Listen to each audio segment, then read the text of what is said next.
Through Quranic insight we gain wisdom's light. Through Quranic insight we gain wisdom's light.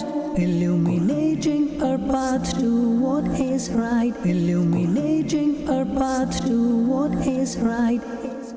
Alhamdulillahi Rabbil Alameen wa salatu wa salamu ala Sayyidil Anbiya'i wal Mursaleen. Amma ba'd, fa'udhu billahi minash shaytanir rajeem. Bismillahir Rahmanir Rahim. As-salatu was-salamu alayka ya Rasulallah wa ala alika wa ashabika ya Habiballah. As-salatu was-salamu alayka ya Nabiyallah wa ala alika wa ashabika ya Nurallah. Assalamu alaikum wa rahmatullahi wa barakatuh. Welcome to the program of Madani Channel, Quranic Insights.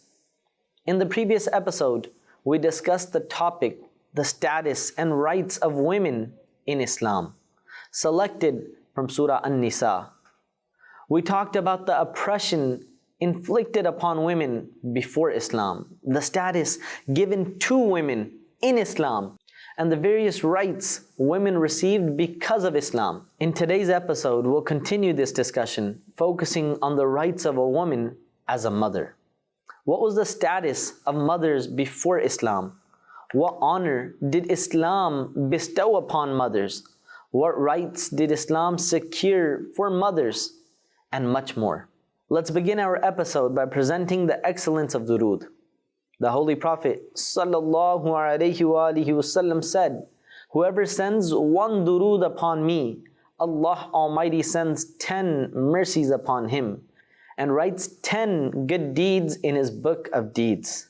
Sallu ala al-Habib sallallahu ala Muhammad sallallahu alayhi wasallam. A mother is a pure personality whose thought brings to mind images of selflessness, sacrifice, loyalty, love, compassion, and kindness. However, it is unfortunate that before Islam, the era of ignorance gave nothing but sorrow, pain, and suffering to this embodiment. A son would sell his mother for dowry after his father's death. Sometimes she would be divided like property. Sometimes the father's widow would be taken as a wife, because disbelievers before Islam considered marriage with any woman permissible. Islam announced the end of all of these ignorant practices, declaring in verse 19 of Surah An-Nisa, "Ya ayyuhalladhina amanu la yahillu lakum an tarithun nisaa karha." Translation from Kanzul Irfan, "O you who believe, it is not permissible for you to become inheritors of women by force."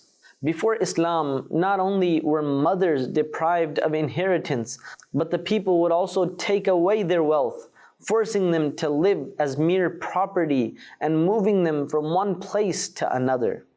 However, Islam granted mothers the right to a share in inheritance. Dear viewers, in societies detached from Islamic teachings, the condition of mothers today is not much different from the era of ignorance. The mother who nurtured her child with her life blood for 9 months, endured many pains during childbirth, and sacrificed her comfort is not given a place of honor in the home. Instead, people shy away from serving her and often consign her to a retirement home. In contrast, Islam holds women in the highest regard as mothers. Today, if we look around, we will see the reality that there are many in our society who treat their parents, especially their mothers, poorly. Some roar at their mothers and growl in their presence. Some foolish individuals even curse and physically abuse their mothers, even though a mother is a precious gift from nature. For any person, a mother is the foundation of life, the reason for his existence and survival in the world. Therefore, being grateful to her, treating her with kindness, and serving her are among the most important rights. In Surah An-Nisa, Allah Almighty has made it obligatory to obey and be devoted to one's parents. Alongside worshipping Him, Allah Almighty has commanded to treat them with kindness. Hence, Allah Almighty proclaims in verse 36 of Surah An-Nisa, وَاعْبُدُوا اللَّهَ وَلَا تُشْرِكُوا بِهِ شَيْئًا وَبِالْوَالِدَيْنِ إِحْسَانًا. Translation from Kanzul Irfan, worship Allah and associate none with Him. Be good to your parents. We are not only commanded to obey and treat our parents with kindness, but also forbidden from even saying a word of irritation to them. Allah Almighty proclaims in Surah Bani Israel, verse number 23, وَبِالْوَالِدَيْنِ إِحْسَانًا إِمَّا يَبْلُغَنَّ عِنْدَكَ الْكِبَرَ أَحَدُهُمَا أَوْ كِلَاهُمَا فَلَا تَقُلْ لَهُمَا أُفٍّ وَلَا تَنْهَرْهُمَا وَقُلْ لَهُمَا قَوْلًا كَرِيمًا. Translation from Kanzul Irfan, and be kind to your parents. If one or both of them reach old age in your presence, then do not even say uff to them, and do not scold them, and speak to them with courteous words. Sallu ala al-Habib, sallallahu ala Muhammad, sallallahu alayhi wasallam. When it comes to treating parents with kindness and good manners, a mother's right is greater than that of a father. As it is stated that a person once approached our beloved Prophet sallallahu alaihi wasallam and asked, Ya Rasulullah sallallahu alaihi wasallam, who is most deserving of my best kindness? The Holy Prophet sallallahu alaihi wasallam replied, your mother. The person then asked, who is next? The Holy Prophet sallallahu alaihi wasallam replied, your mother. The person then asked again, who is next? The Holy Prophet sallallahu alaihi wasallam replied, your mother. The person then asked, who is next? The Holy Prophet sallallahu alaihi wasallam then replied, your father. A mother endures more hardships in childbirth and raising a child. Islam, taking all of these hardships into consideration, has granted mothers a greater right to kindness, a significant favor bestowed upon women. Dear viewers, the blessed ahadith promise the eternal blessings of paradise in exchange for obedience to one's mother. This is because a mother's love and dedication are selfless. A mother does not seek anything in return for her loyalty, which is why there is no parallel or substitute for the blessing of motherhood. A mother is love, affection, and care for her children. Her love is sincere and everlasting. A mother's love never fades. She is a loving, kind, and selfless great being. She endures hardships to protect her children from suffering. A mother is the one who stays awake through cold and long winter nights for her children. She sacrifices her desires to fulfill those of her children. She is the one who happily gives her last morsel to her child and goes to sleep hungry. She is the one who lays her child on a warm, soft bed while she sleeps on a cold floor. Even after her husband's death, she does not let her children wander helplessly. She is the one who is deeply concerned by her child's slightest pain. She does not abandon even her disabled or helpless child, and never deprives her disobedient or wayward children of her compassion and care. A mother is a great being under whose feet lies paradise. Sallu ala al-Habib, sallallahu ala Muhammad, sallallahu alayhi wasallam.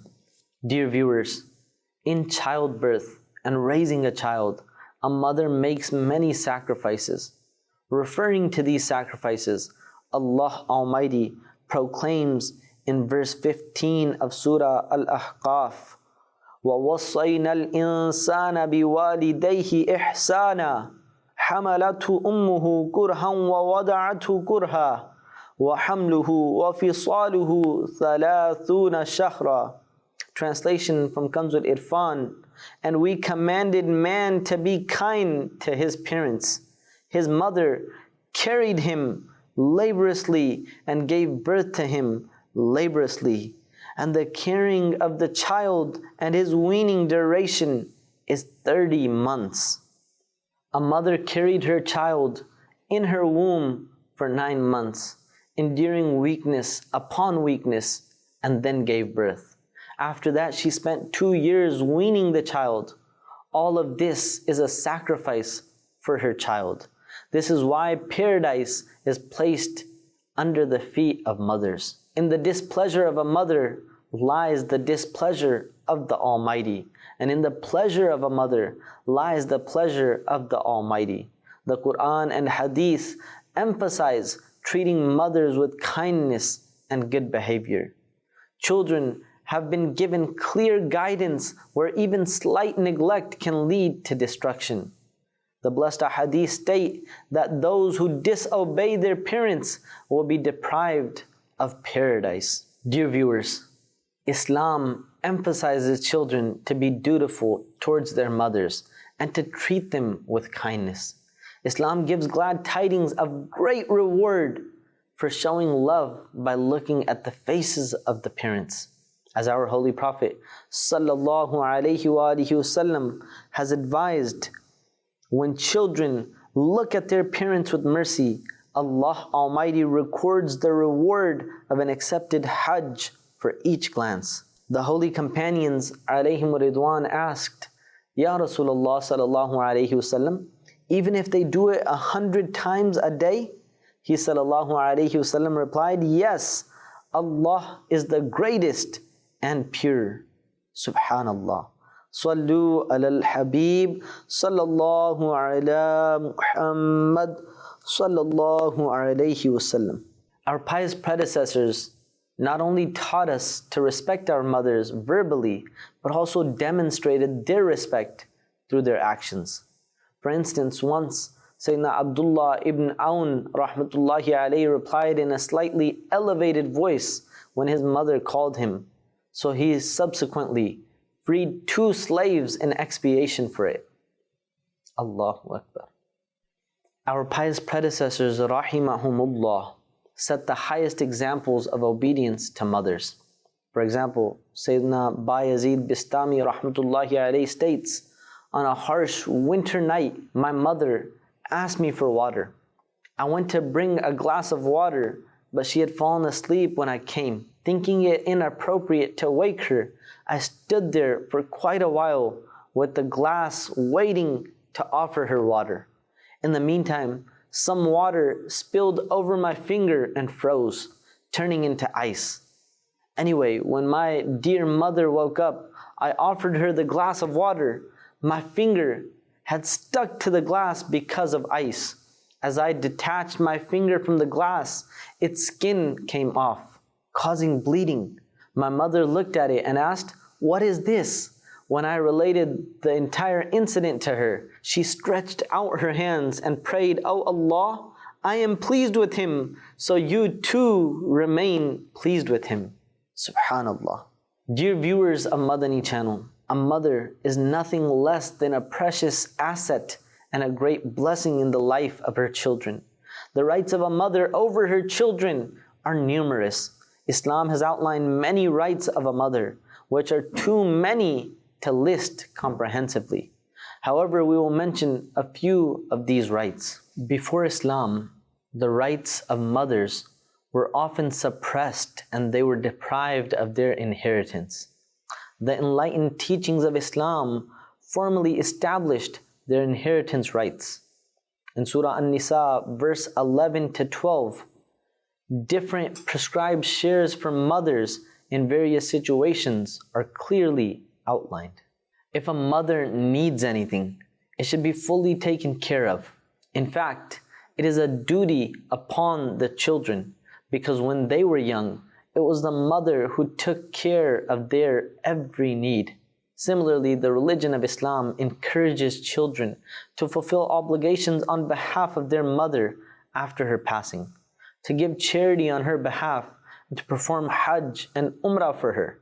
As it is stated that a woman from the tribe of Juhayna arrived in the court of the Holy Prophet sallallahu alaihi wasallam and asked, Ya Rasulullah sallallahu alayhi wasallam, my mother had taken a vow to perform Hajj but couldn't fulfill it before she passed away.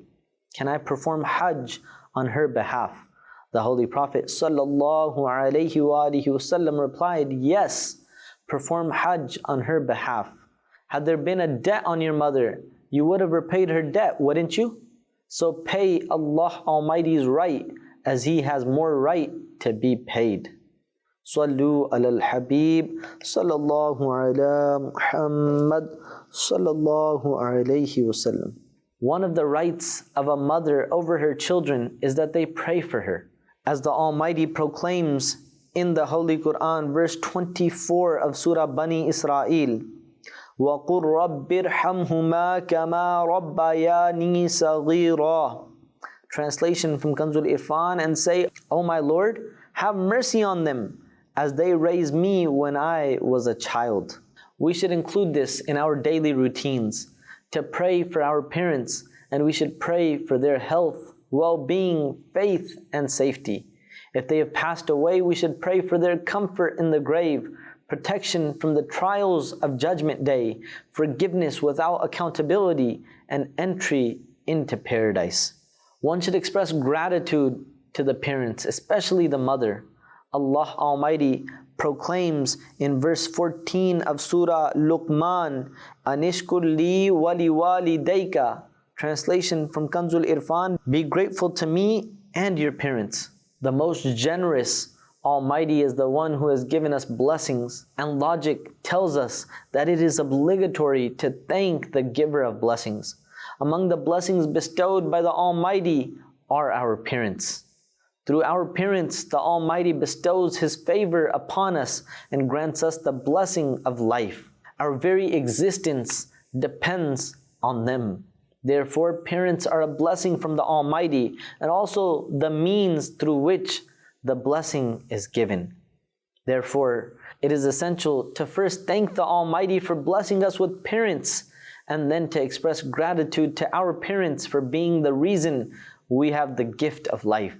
They endure various hardships for the sake of their children.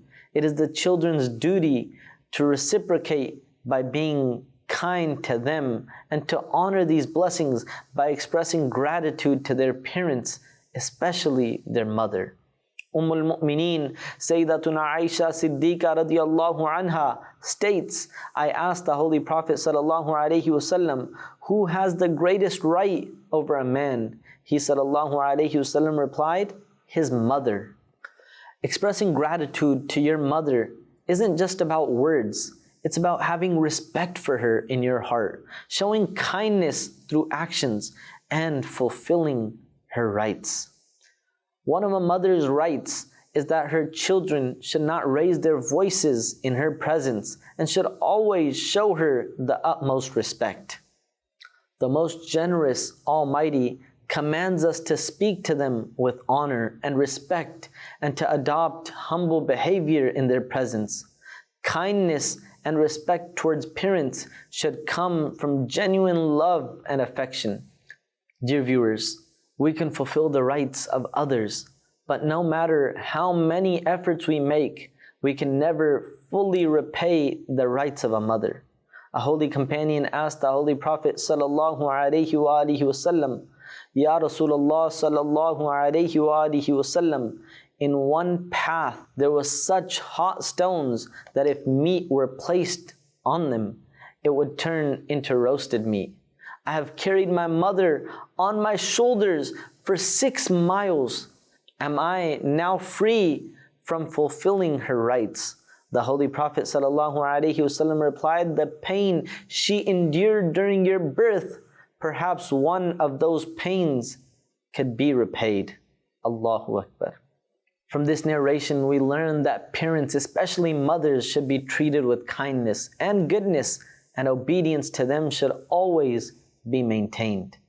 It is narrated that a person asked the Holy Prophet ﷺ, Ya Rasulullah ﷺ, what rights do parents have over their children? The Holy Prophet ﷺ replied, they can be your paradise or your hell.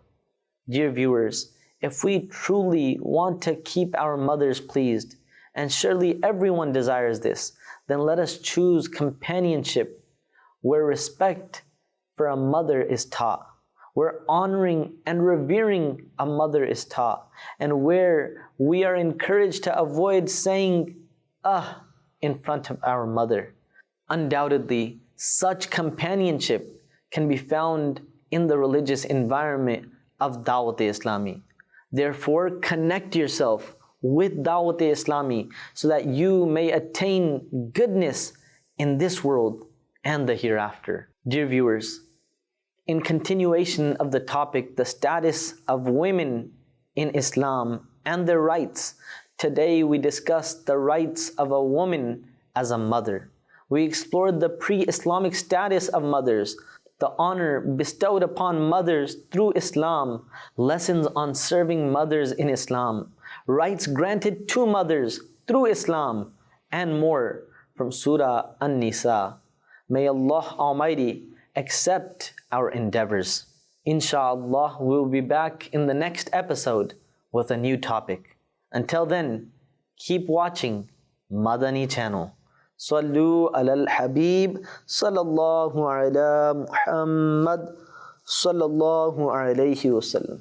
Through Quranic insight we gain wisdom's light. Through Quranic insight we gain wisdom's light. Illuminating our path to what is right. Illuminating our path to what is right.